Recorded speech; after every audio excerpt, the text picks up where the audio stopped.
ډاکټر ظهور عالم صاحب را سره موجود دی شاه میډیکل سنټر کې یو طرف ته موږ وګورو د سب ډیویژن بریکوټ چې کوم مضافاتي ایریاز دي هغې ته یو لوی سهولیت راغلی دی او ورسره چې کوم نوی د کرونا ټیسټ په حواله دوی یو سټیپ اخیستی دی کوم مسافر چې وو هغوی ته مسلې وي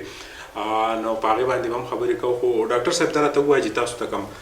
پیشنټ راځي عموما یا لاس ماتي یا د هغوی چې دی نن سبا د هر چا په ملا کې دردونه وي دغه وي نو دغه حواله باندې څونه پیشنټ راځي څومره ریلیف میلاویږي دغه خلکو ته بسم الله الرحمن الرحیم زما نوم ډاکټر ظهور دی او زه دلته یو شاه میډیکل سنټر کې زه ایز ا فزیوتراپسټ کار کوم او داسې موږ له مختلف پیشنټس راځي هغه مختلف کنډیشن سره راځي لایک موږ سره چې کوم دی نو د ملا دردونه هم راځي داسې چې کوم دی نو بیا کم داسې د هغې د سټ درد یا زنګونانو درد دي داسې مختلف کنډیشن سره پیشنټ راځي او هغه له موږ دلته فزیوتراپي کوو او یا داسې مختلف موږ سره کنډیشن راځي لکه ماشومان واخلي داسې په هغو کې بیا داسې بیماریانې دي لکه داسې سیبي ماشومان ورته موږ وایو چې هغه پیدایشي معذورۍ یا وروسته چې کوم دی نو کله برت چې کوم وي نو کله ماشوم پیدا کېږي هغه ټایم کې ورته داسې دغه راشي څه انجري راشي د هغې د وجې نه ماشومان چې کوم وي هغو لاسونه کار پرېږدي یا داسې ماشومان راځي یا داسې چې کوم وي نو موږ سره ډېر داسې نیورو کوم بیماریانې لکه چاته پالت شوی د هغو موږ علاج کوو ها ډاکټر صاحب ما اورېدلي دي چې یاره تاسو زیاتر د مریض سره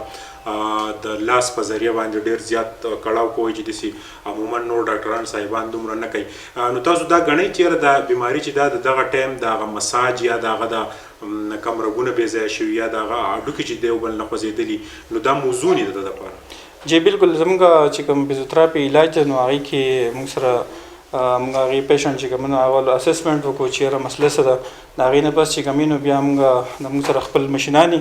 فزیوتراپي مشینان نو هغې په ذریعه باندې کوو دې نه علاوه چې کوم دي نو بیا موږ داسې چې لکه د هغې د ورزش یا د هغې دپاره لکه مطلب د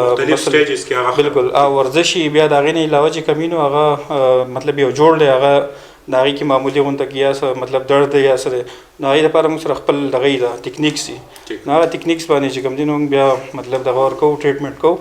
هغې له موږ مطلب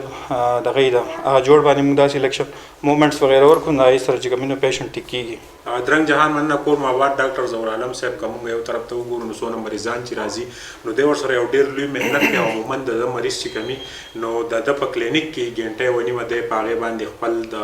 د لاس په ذریعه کوشش کوي که یا رګ بې ځایه شوی یا هډوکي بې ځایه شوي نو دا د سب ډیویژن بریکوټ کې چې دلته عموما کومه میشته خلک دي مختلف د ملا دردونه یا په سټ کې بریښي یا نور دی چې دی پالج اټیک شوی نو یقینا تاسو د ډاکټر ظهور عالم صاحب سره ضرور رابطه وکړئ دوی کلینیک ته راشئ شاه میډیکل سنټر چې دی په دې کې ویل کوالیفاید ډاکټران دي او دا دلته کې د اسسټنټ کمشنر چې کوم هاوس دی هغې ته بالکل مخامخ په جي ټي روډ باندې شاه میډیکل سنټر چې دی هغه قایم دی او تاسو زموږ په سکرین باندې د دوی د ټلیفون شمیره هم ګورئ